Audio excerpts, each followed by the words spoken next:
Natapos tayo sa nakaraang video kung saan ay may nakita ang 4th Council Elder na bakas ng hinihinalang salarin para sa pagpaslang sa mga mandirigma na kanilang nakita sa daan. Sabi ng ating bida na kung saan man nila marinig ang pananggagalingan ng tunog ay ayon ang susundan nila. Hindi naman nagtagal na ang mga bakas ng mga yapak na sinusundan nila sa direksyon ng mga tunog ay bigla nang nawala dahil ang parteng ito ay mabato na. Kaya naman ay hindi na nila magagawa pa na masundan kung saan ang mga ito nagtungo. Ngunit nagulat naman ang mga ito sa kanilang nakita at napapasabi na wala silang kaalam-alam na may ganitong klaseng lugar pala, ito ay isang malaking bundok na yari sa purong bato. Sa isip naman ni Yuhun na tingin nito na ito ang tamang direksyon kung saan ang mga tunog ay nanggagaling, ngunit bigla namang nagulat ang ating bida pati na din ang 4th Council Elder sa kanilang nakita. Dahil mula sa malaking bundok na bato na ito ay may malaking sulat ang nakalagay. Nang may napansin naman dito si Heobong, kaya naman ay agad nitong pinahinto ang dalawa sa kanilang pagpapatuloy sa paglalakad, dahil sa nakita nitong malalim na bangin. Matapos ay sinabi nito na kung hindi sila nag-ingat ay panigurado na nasa matindi na silang kapahamakan pag nagkataon. Napansin din ni Moonju ang malaking nakasulat sa bundok. Sabi nito na nakakaramdam ito ng matinding pagkamangha, at ang nakalagay na karakter dito na sword ay tinutukoy nito ang kanyang sarili bilang ang pinakamagaling pagdating sa paggamit ng espada. Sa isip naman ni Yuhun na tingin nito na nakita na niya ang ganitong sulat, nang bigla naman na tinawag ni Moonju ang atensyon nito at may itinuro upang makita ng ating bida. Sabi nito na madaming mga nakatusok na kung ano sa ilalim ng malaking sulat dito. At ang mga ito ay sa tingin niya ay mga espada. Bigla naman na natigilan si Yuhun, sa isip nito na ngayon ay alam na niya ang rason kung bakit ang mahinang tunog ay nararamdaman nila, dahil ito ay isang uri ng pag-alon na gawa sa pamamagitan ng chi flow mula sa nakaukit na letre sa malaking harap nito at nagtutungo sa mga espada. Kahit na sa isang pagsulyap lamang dito ay masasabi niya na ang mga karakter na nakaukit dito ay nagawa noong matagal na panahon na pero ang chi nito ay nananatili pa din. Ang ganitong estado ay hindi makakayang maabot kahit pa ng kahit na sinong malalakas sa buong Hwakyong, kahit na ang mga mas matataas pa na level na mandirigma ay hindi ganon kagaling upang may segowa ang kagaya nito. Tinawag naman ng 4th Council Elder si Yuhun gamit ang sound telepathy. Sabi nito na may nararamdaman itong tao sa di kalayuan, bigla namang nagtaka dito si Yuhun, kaya naman ay agad itong tinalasan ang kanyang pandama, at agad din na natukoy ang kinaroroonan nito, kaya naman ay napapatanong siya kung bakit sa ganitong lugar ito nagtatago. Agad naman na sinabihan ng 4th Council Elder si Heobong na hinaan nito ang kanyang boses, na agad naman itong sinunod. Matapos ay sinabi nito na tumingin lamang ito ng diretso at tahimik na sundan ito. Habang tinitignan ito ni Yuhun, ay napapatanong ito kung maari ba na may isang nilalang na kagaya ng isang Diyos sa lugar na ito. Matapos ay sinabi ni Moonju na napakaraming mga kuwebo ang nandito, at ang iba sa mga ito ay peke, kaya naman sinabi nito na tatalasan niya ang kanyang pandama, nang itinuro naman ni Yuhun ang eksaktong butas ng kuweba na kanilang papasukan. Sumang-ayon naman dito ang 4th Council Elder na tama ang Lord Xian Yuhun, ngunit mayroon silang problema. Sabi nito na upang makapunta sa kabila ay kakailanganin nilang tawidin ang bangin sa kanilang harapan. Sa isip naman ni Yuhun na mukhang ang distansya na ito ay madali lamang para kay 4th Council Elder, ngunit para kay Heobong na tanging nasa anept expert pa lamang at si Moonju na kakalagpas lamang nito ay siguradong hindi magagawa ang makatawid dito. At masyado itong malayo para sa kanila, na kahit na makagawa lamang ang mga ito ng kahit na maliit na pagkakamali ay maaring ang dalawang ito ay mahulog sa kanilang kamatayan. Matapos ay tinanong nito ang 4th Council Elder na kung makakaya ba nito na tumawid sa kabila habang bitbit si Heobong sa kanyang likuran, na agad naman na sinang-ayunan nito. Matapos ay tinanong naman nito si Moonju kung makakaya din ba niya ang makatawid dito, ngunit hindi siya sigurado kung makakaya niya ba ito. Kaya naman sinabihan na lang siya ni Yuhun na kung hindi nito kaya ay siya na ang bahala na bitbitin ito para makatawid sila. Nabigla naman dito si Moonju kaya naman ay hindi nito alam kung anong isasagot niya sa ating bida, ngunit bandang huli ay binitbit pa din ito ni Yuhun para sa kanyang kaligtasan. Matapos ay naunang tumawid dito sila Yuhun at si Moonju, sa layo ng itinala ng dalawa, ay matagumpay naman na ang mga ito ay nakatawid. Ang sumunod naman ay sila Heobong at ang 4th Council Elder. Napatanong naman si Heobong kung hindi din ba niya ito yayakapin upang maitawid. Naiinis naman na sinagot siya nito na wala siyang balak na yamakap ng isang lalaki kaya naman ay sumampa na lang ito sa kanyang likod, na masaya namang sinunod ni Heobong. Matapos ay malakas na bumuwelo ang mga ito upang makatawid na, at matagumpay naman na nagawa ng mga ito. Sabi dito ni Heobong na halos himiteya na ito sa tindi ng pagkabigla sa ginawa nito, kaya naman ay ibinagsak na lang siya agad ng 4th Council Elder. Matapos ay agad naman na may naamoy ito dito at ang amoy na ito ay parang may isang bagay na nasusunog. Agad naman na tinignan ni Yuwon ang nasa sahig at tinanong ang nanomachine kung alam ba niya ang isang ito, na sinagot naman ng nanomachine na ianalisa niya ang bagay na iyon. Maya-maya pa ay sinabi nito na base sa kanyang ginawang pag-aanalisa, ang bagay na ito ay 75% na cornerstone, 10% na sulfur at 15% na coal. Kaya naman sa isip ni Yuwon na isa itong pulbere ng pampasabog, na agad namang sinang-ayunan ng nanomachine. Kaya naman ay napapatanong si Yuwon na kung bakit ang kuweba na ito ay may ganitong klase ng pampasabog sa loob, at mukhang may hindi tamang nangyayari. Dagdag pa nito na may nararamdaman siyang presensya malapit dito, medyo malabo ito pero nakakakita siya ng kaunting liwanag magmula sa kanyang kinatatayuan. Nagtanong naman ang 4th Council Elder kung ano na ang sunod nilang gagawin, sinabihan naman siya nito na maghintay muna sila ng ilang sandali dito. Matapos ay agad na ini-activate ni Yuwon ang night vision mode nito, sabi nito na may nakikita siyang kung sino sa malayo, kaya naman ay sinabihan niya ang nanomachine na mas lapitan pa ang kanyang nakikita, na agad namang sinunod ng nanomachine. Nagulat naman ito sa kanyang nakita, dahil hindi ito kabilang sa grupo ng nakita nilang patay kanina lamang sa kagubatan, at mukhang isang torch ang nasa bibig nito.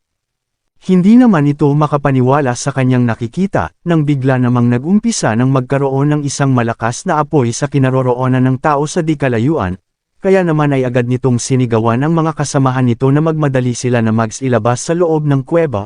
Sa pagtataka ay hindi naman ang mga ito nakasunod sa sinasabi ni Yuwon.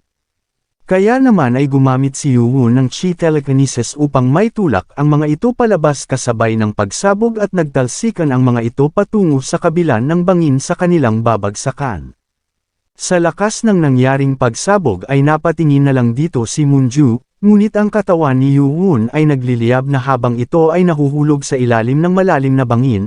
Agad naman na kumuha ng balanse si Moonju upang balikan si Chian Yuwon, ngunit huli na para dito dahil sa nasa malalim na ito na parte ng bangin at wala na itong magawa kung hindi ang pagmasdan na lang ito habang unti-unting nahuhulog. Kung umabot ka na sa parte ng video na ito ay maaari lamang na i-click ang like at super thanks sa baba bilang pagsuporta. Maraming salamat. Sa nangyari naman ay napasigaw na lang ito ng malakas dahil sa biglaang nangyari kay Yuwon, at hindi mapigilan ang mapaiyak ng labis. Balak pa sana nitong tumalon upang sumunod sa ating bida, ngunit pinigilan naman siya ng 4th Council Elder at tinatanong siya kung ano naman ang balak nitong gawin. Ngunit nagsisisigaw naman ito at sinasabi na bitawan siya ng Council Elder at susunod siya sa bangkay ni Yuwon, ngunit bigla naman siyang sinampal nito upang matauhan. Matapos ay sinabi nito na kung tatalon ito mula dito ay mamamatay din siya kasama ng Lord, at tinanong siya nito kung nais ba niyang sayangin ang buhay na isinakripisyo para lamang na mailigtas siya. Matapos ay wala naman ang magawa ang mga ito kung hindi ang maiyak sa paghihinagpis dahil sa hindi inaasahang pagkamatay ni Yuwon. Sa isip ni Moonju habang umiiyak ay kung kailan nag-uumpisa pa lang nilang nalalaman ang kanilang tunay na nararamdaman ay saka naman agad itong nawala sa kanya, maging si Heobong ay hindi ring maiwasan na manlambot para mapaluhod dahil sa masamang kinahinatnan ni Yuwon sa kanilang misyon. Naiinis naman dito ang 4th Council Elder dahil siya dapat ang gumawa ng bagay na iyon, at masakit para sa kanya na wala man lang itong magawa upang gamitin ang buhay na iniligtas ng Lord upang magawang matulungan siya. Bigla namang may tumawa sa di kalayuan at sinasabi na isa itong hindi niya inaasahang pagkakataon, at mukhang maling tao ang naakit niya sa kanyang ginawang bitag upang tapusin. Galit na galit namang nagtanong ang 4th Council Elder dito kung ano ba talaga ang pagkakakilanlan ng matanda. Ngunit hindi naman niya ito sinagot bagkus sinabi niya na ayos lamang na nabawasan ang mga ito dahil sa mas mapapadali ito na ligpitan sila kaya naman ay nagpapasalamat ito sa kabaitan nila sabi ng matanda, upang magawang maihulog ito sa malalim na bangin, sa naririnig naman na ito ni Moonju ay galit na galit itong tinignan ng matanda. Napansin naman niya ito kaya naman ay napasabi ito na mukhang may isang kasamahan ang mga ito na kung umiyak ay parang isang babae. Matapos ay nagpalabas ito ng napakalakas na kapangyarihan sa buong paligid. Sabi pa nito na sulitin na nila ang mga natitira nitong mga oras dahil hindi naman na din magtatagal ang kanilang mga buhay, at bigla naman na itong sumugod sa kinatatayuan nila Moonju. Sa ilalim naman habang papahulog si Yoo-won, ay ginagamot naman ng nanomachine ang natamo nitong pinsala dahil sa pagkakasunog. Nagpapasalamat naman ito sa nanomachine dahil ang mga sugat nito ay unti-unti nang nawawala kasabay ng sakit na nararamdaman niya ngunit may problema. Dahil mabilis siyang bumabagsak sa kailaliman ng bangin na ito, kaya naman ay napapatanong ang ating bida kung gaano ba kalalim ang bangin na ito, dahil pakiramdam niya na para siyang kinakain ng kadiliman. At sa kalagayan niyang ito ay kahit gaano pa patatagin ni Yoo-won ang kanyang katawan ay hahampas na ito sa lupa anumang sandali.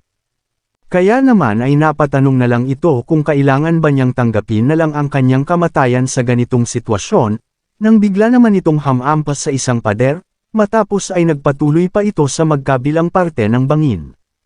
Bigla naman itong naalala ang huling sandali na kasama nito si Moonju, kaya naman ay bigla itong nabuhayan ng loob at sinabi na hindi siya maaring mamatay sa sitwasyon niyang ito dahil sa nagawa nitong maibigay ang kanyang pagmamahal sa isang babae sa unang pagkakataon.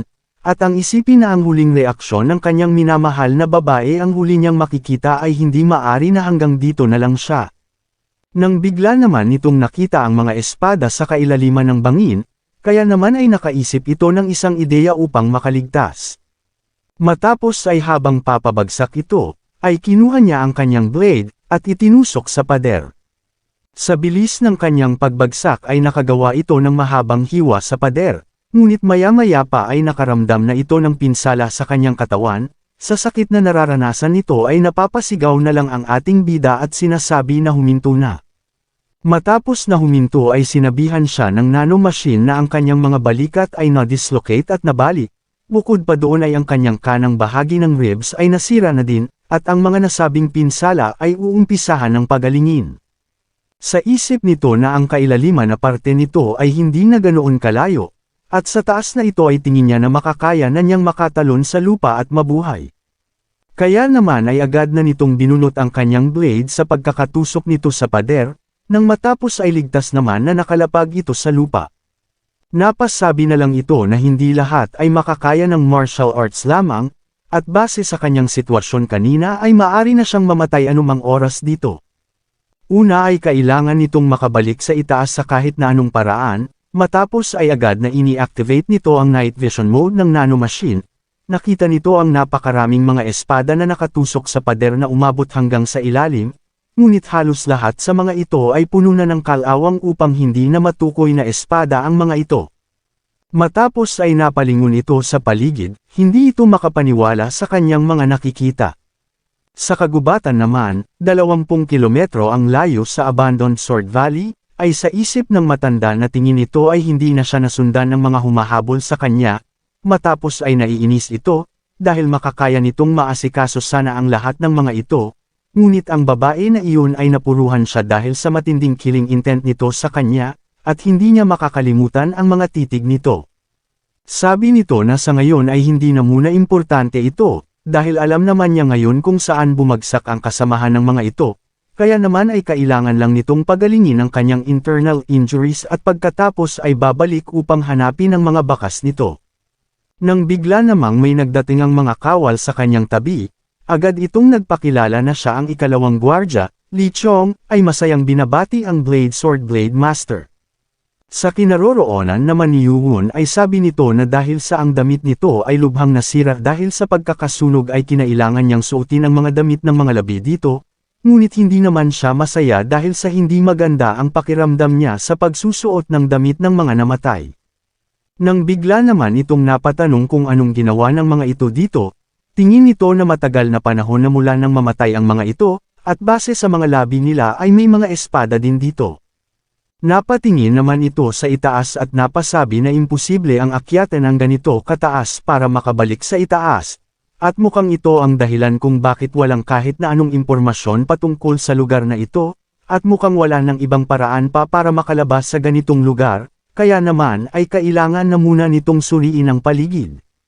Di rin naman nagtagal sa ilang hakbang pa lamang nito, ay may nakita na siyang mga marka ng espada sa pader, at napapatanong naman siya kung bakit may bakas ng labanan sa ganitong lugar.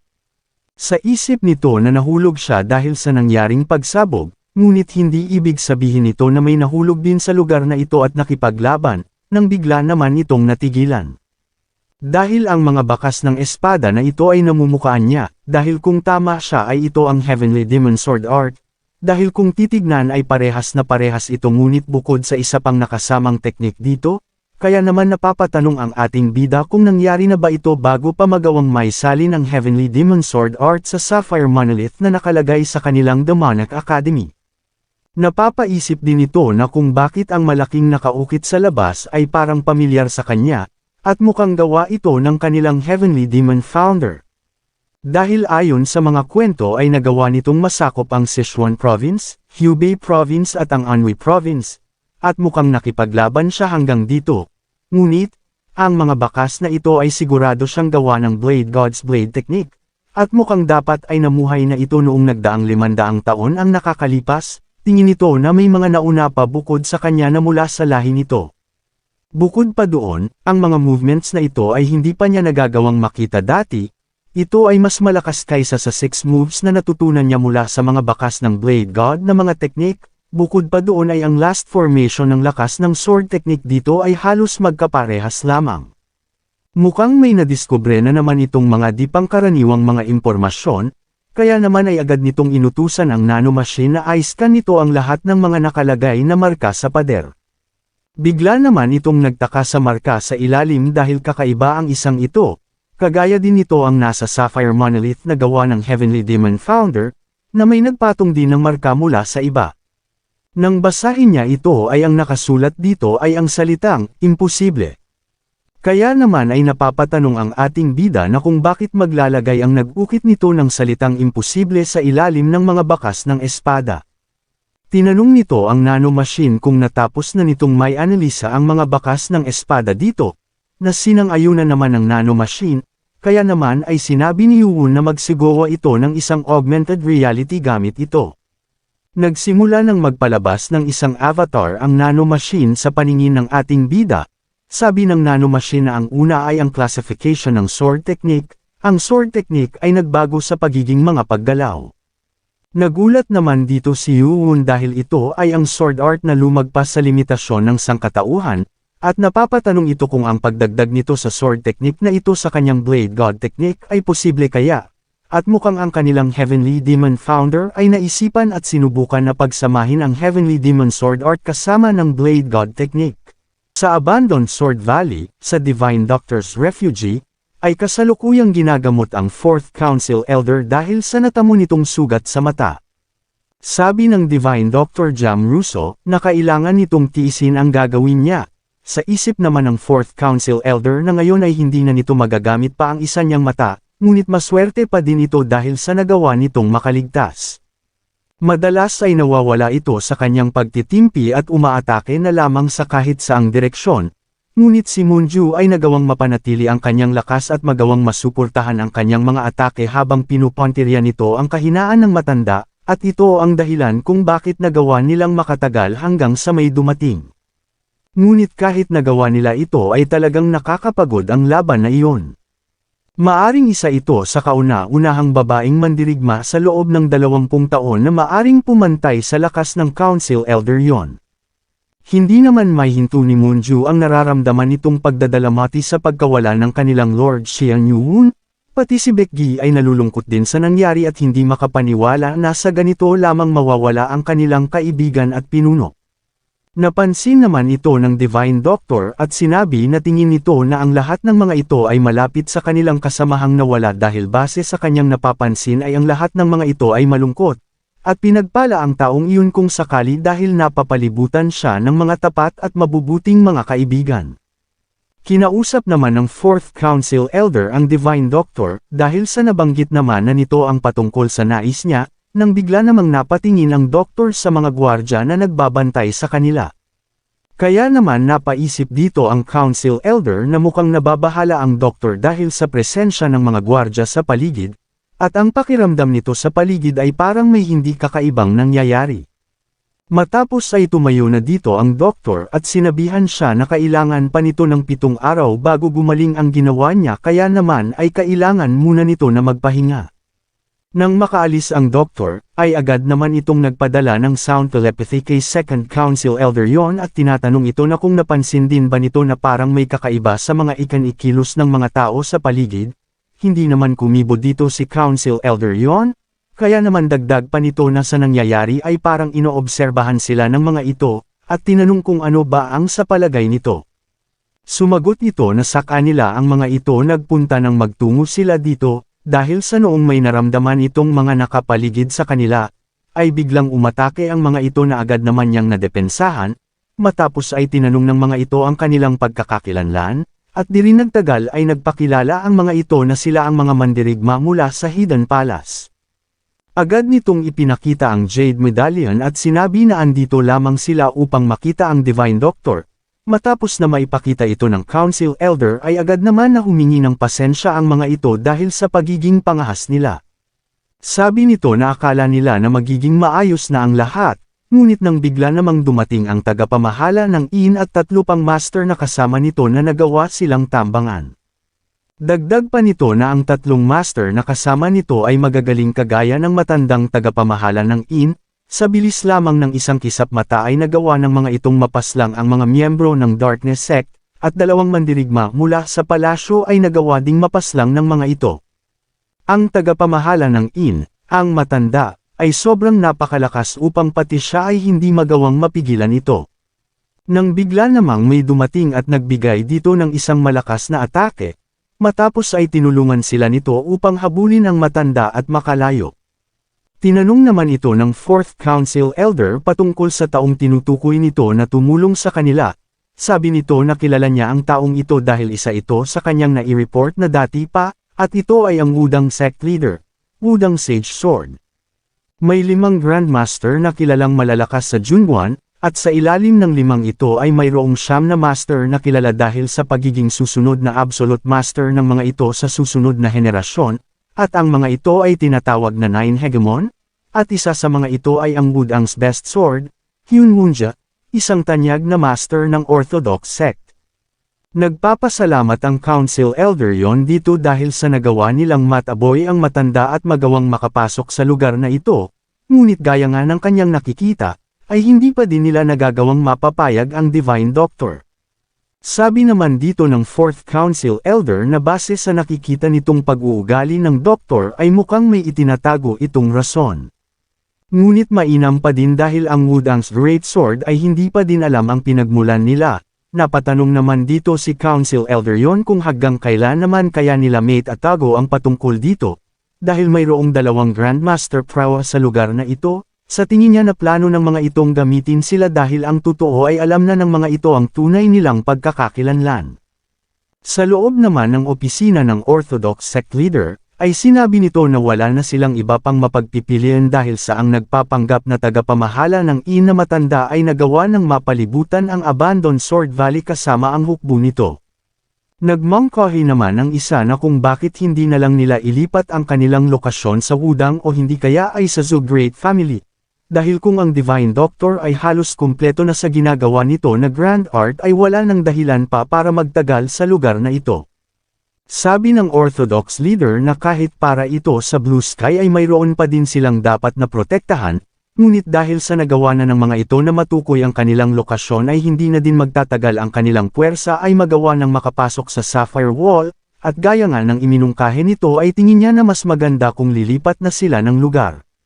Ngunit nagtanong naman ito sa leader na kung bakit nito tinulungan ang mga tao na iyon.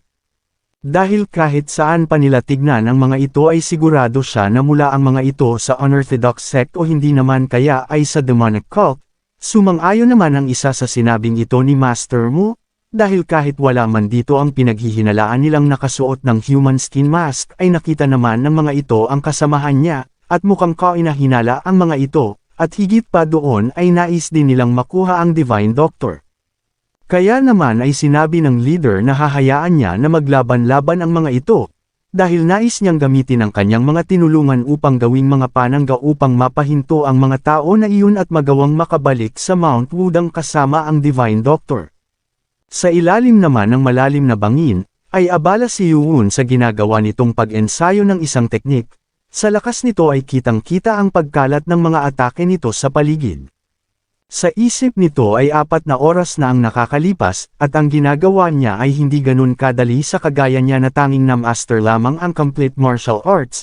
Ang Heavenly Demonic Ancestor ay sinubukan na gumawa ng bago gamit ang pagkakaunawa mula sa Blade God's Blade Technique. Ngunit sa huli ay hindi ito nagtagumpay. Ito ay sa kadahilanan ng limitasyon ng katawan, dahil ang Blade God ay nagawang mapahusay ang kanyang blade technique hanggang sa limitasyon ng sangkatauhan. Kahit na mayroon kang pinakamagandang pangangatawan sa martial arts, ang tao ay may limitasyon, kaya naman ito ang dahilan kung bakit nasabi nito na ang bagay na iyon ay imposible. Ngunit sabi dito ni Yuun na siya ay naiiba, dahil nagawa nitong makakuha ng mga kakayahan ng lagpas sa limitasyon ng tao, dahil nagawa nitong may segowa ang mga movement na ginawa ng kanyang mga ninuno bilang isang pagsusulit ng walang kahirap-hirap. Kaya naman sabi ng ating bida na ang isang ito ay makakaya din niyang magawa, ngunit, dahil sa ang isang ito ay hindi kumpletong martial arts, ay ang pinakamahirap na kailangan niyang gawin ay gamitin ang naiwan ng kanyang ninuno bilang paggagayahan at ipagsama ang mga ito. Dahil sa ang Heavenly Demonic Sword Art ay nasa perpekto ng pagsabay sa sword movement, ay mukhang gagawa siya ngayon ng kumpletong bagong ayos ng movement sa kanyang sarili. Kaya naman ay sinabi nito na ngayon ay nais na niyang masubukan ito. Ang ating bida ay nagawang maanalisa ang sword movement sa pamamagitan ng pagsasagawa ng simulation sa pamamagitan ng nanomachine. Bukod sa lahat, ay ninais nito na makakuha ng pagkakaunawa sa pamamagitan ng direktang paglampas sa kanyang limitasyon, kaya naman ay tuloy-tuloy itong sumubok na maipagsama ang bagong sword movement sa lahat ng posibleng paraan. Nang bigla naman itong bumagsak sa sahig, 4 na oras na ang nakalipas magmula nang umpisahan niya ang maraming pagsubok, si Qian Yuun na nagsasagawa ng Heavenly Demonic Sword Art ng walang pahinga, ay napagod ng gusto dahil ang kanyang inner chi ay tuluyan ng naubos. Sabi nito na ang kasalukuyang sword movement at ang limit break ang sword movements ay hindi maayos na gumagana, at tingin nito na mayroon pang ibang paraan. Nang bigla naman na itong natigilan, sabi nito na tama ang kanyang naisip dahil hindi niya kailangan na gamitin ang lahat ng mga kasalukuyang sword movements. Kung hindi ito gumana, ay tatanggalin na niya ito agad, dahil kapag naglagay ka ng limitasyon sa iyong sarili, ay hindi ka magiging malaya. Dahil ang pagkakaisa ay nangangailangan ng kalayaan, at ito ay manggagaling mula sa pagbubukas mo, at hindi sa pagkukulong mo sa iyong sarili. Sa oras na yun ay may hindi inaasahan ang nangyari kay Qian Yuun, at ito ay ang paglagpas sa Grandmaster Prowess. Ang pagkaunawa ay dadating sa proseso ng pagsasama-sama ng kung ano ang mayroon ka na, dahil dito, ang master na nakatanggap ng Grandmaster Prowess ay maaari na nitong makontrol ang kanyang inner chi, ngunit, sa mataas na level, ang isa ay maaring bukas na mula sa pagkakalimita sa pagdadala ng kanyang chi. Kapag ang inner chi at outer chi ay nagawa ng magsama, ang chi nito ay malaya ng dadaloy. Ang martial artist na maaring mapunta sa level ng ganitong ganap na pagkaunawa ay tinatawag na Supreme Master Martial Prowess. Kung umabot ka na sa parte ng video na ito ay maaari lamang na i-click ang like at super thanks sa baba bilang pagsuporta. Maraming salamat. Sa Divine Doctor's Hideout, ay sinasabi ng Divine Doctor sa kausap nito na madami siyang ginagawa kaya naman ay ano ang dahilan ng pagpapatawag nito sa kanya. Sabi ng leader ng Orthodox sect na ipinatawag niya ito dahil sa may nais itong sabihin sa kanya. Sabi nito na sa tingin niya ay dapat na nilang ipunan ang lahat ng kanilang mga kailangan at upang makaalis ng madaling araw o hindi kaya ng umaga, nagtataka naman dito ang Divine Doctor at tinatanong kung aalis na ba ang mga ito sa Abandoned Sword Valley, na agad naman na sumang-ayon ito. Dahil dito ay napasigaw ang Divine Doctor dahil ibang-iba ito gaya ng kanyang ipinangako sa kanya, dahil nagkasundo silang dalawa na gagawin niya ang pagsasaliksik dito kapalit ng kanyang mga kondisyon, at kapag nagawa na nitong makumplito ang Grand Art ay ibibigay nito ang naipangako. Sinagot naman siya nito na tama siya na aalis sila sa manor ng Divine Doctor, dahil sa ang sitwasyon ngayon ay iba na. Kaya naman ay sinabi ng doktor na kung ang tinutukoy ba nito ay ang mga tao sa labas ng abandoned Sword Valley, dahil napakaraming mga kagaya nila kaya naman ay bakit biglaan ang pagdedesisyon nila ng ganito. Sabi ng leader na hindi ba nito alam na iba na ang sitwasyon at hindi nakagaya ng dati, dahil ang mga taong iyon ngayon ay lubha ng mga mapanganib, dahil kapag nagawa nilang makuha ang Divine Doctor nang hindi pa tapos ang ginagawa nitong Grand Art, ang kanilang Blue Sky Plan ay mabibigo na. Dagdag pa nito na nangako ito na tutulong upang mapanatili ang kapayapaan sa loob ng Myrm matapos itong mawala ng kanyang mahal sa buhay, kaya naman ay sinabi nito na hayaan niya sana itong protektahan siya sa mga masasamang tao. Sa nangyari ay wala namang magawa dito ang Divine Doctor, napapangiti naman siya dahil sa napilitan itong pumayag sa nais nito, kaya naman ay sinabihan niya ito na magmadali siyang tapusin ang kanyang mga dadalhin. Maya-maya ay mayroon namang dumating matapos na makaalis ang Divine Doctor, pagpasok nito ay nagtanong ang leader kung ano na ang lagay ng sitwasyon sa labas, sabi nito na may nasagap silang kahina-hinalang paggalaw sa palibot ng kagubatan ng abandoned Sword Valley, at base sa dami ng kanilang bilang ay tingin nito na makakarating na sila dito bukas ng umaga. Kaya naman sabi nito na tingin niya ay kailangan na nilang magmadali, sabi naman ng gwardya na gaya ng kanilang plano ay gagamitin niya ang mga taong kanilang tinulungan bilang pambitag, sinang-ayunan naman niya ito at sinabi na ang mga taong iyon ay tamang-tama lamang upang maging mga pambitag, at aalis ang mga ito kapag ang doktor ay nakahanda na. Galit na galit naman ang Divine Doctor sa nangyayari dahil anong pinagkaiba ng mga Daoist na ito sa mga masamang tao sa labas, at kahit pa tumanggi ito ay sigurado naman siya na kukuhanin pa din siya ng mga ito ng puwersahan, at masakit para sa kanya na kakailanganin niyang iwan ang lugar na ito na protektado ng ilang nagdaang henerasyon, nang may kinuha naman ito sa aklatan, sabi nito na upang makumplito ang Grand Art ay kakailanganin niya ang isang ito. Habang tinitignan naman niya ang bawat pahina ng libro, ay nagulat naman ito nang biglang may tumawag sa kanya, kaya naman sinabihan niya ito na abala pa siya sa oras na ito. Sumagot naman ang taong tumawag sa kanya at sinabi na kung importante ba ang ginagawa niya dahil ang kasama niya ay nasa matinding pananakit ngayon. Matapos ay agad na lumabas ito at tinatanong kung anong nangyayari, nang bigla naman itong hinarang ng gwardya at sinabi na huwag na nitong pansinin ang sinabi nila at ipagpatuloy nito ang kanyang ginagawa. Kaya naman sinabi ni Heobong na walang puso ang gwardya na ito, at nais ba ng doktor na huwag na lamang pansinin ang pasyente kahit na nagsabi na ito na masama ang kanyang pakiramdam.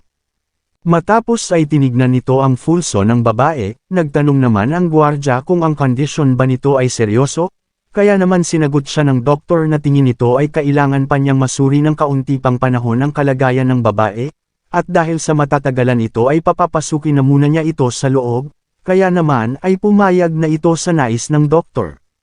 Nang mailagay nito ang babae sa higaan, ay agad naman itong sinabihan na ang lahat ng mga lalaki ay maari na munang lumabas, agad naman na itinulak ni Heobong ang mga ito. Nagalit naman ang dalawa dahil sa ginawang ito ni Heobong at sinabi na silang dalawa ay ang taga-protekta ng Divine Doctor. Nagalit naman sa mga ito si Heobong at tinanong kung mga lalaki din ba ang mga ito, at kung hindi ba nahihiya ang mga ito na makakita na may ginagawa ang doktor sa katawan ng isang babae. Nagtanong naman ulit ang Divine Doctor kung tatayo lamang ba ang mga ito at hindi aalis, kaya naman ay agad na isinara na ni Heobong ang pintuan, habang tinitignan ang mga ito at nakangiti. Sa ilalim naman ng bangin ay masayang-masaya si Yuhun dahil ang pakiramdam niya na ang kanyang chi ay hindi nauubos, dahil nang mapadaloy niya ang kanyang natural na chi, ay ang bilis ng paglalagay ng kanyang inner chi ay talagang hindi maikukumpara. Hindi pa nito nagagawang may pagsama ang lahat. Ngunit ngayon ay kaya na nitong magpalabas ng 3 beses na mas malakas na enerhiya kumpara kanina, tumaas ito ng sobra upang hindi may kumpara sa estado niya kanina bilang isang Grandmaster Prowess, At nakakamangha ang nakuha nitong swerte sa ilalim ng bangin dahil sa nagawa na nitong maabot ang estado ng pagiging Supreme Master Prowess. Ngunit natigilan naman ito at napasabi na hindi ito ang oras para magsayang ng oras sa pagsasaya, at masyado na itong madaming oras na nasayang sa ginawa niyang pagkukonsentrasyon, kaya naman ay agad na itong sumubok na umakyat. Sabi nito na si Moonju at ang iba pa ay iniisip na patay na siya, kaya naman ay kailangan na nitong magmadali na makabalik. Ngunit napatanong ang ating bida kung papaano naman niyang magagawang maakyat ang matarik na bangin na ito. Nang napansin naman nito ang mga espada na nakatusok sa pader, kaya naman sabi nito na hindi na niya kailangan pa siguro humanap pa ng daan. Ngunit nang sinubukan niya itong akyatan, ay bigla naman siyang nahulog.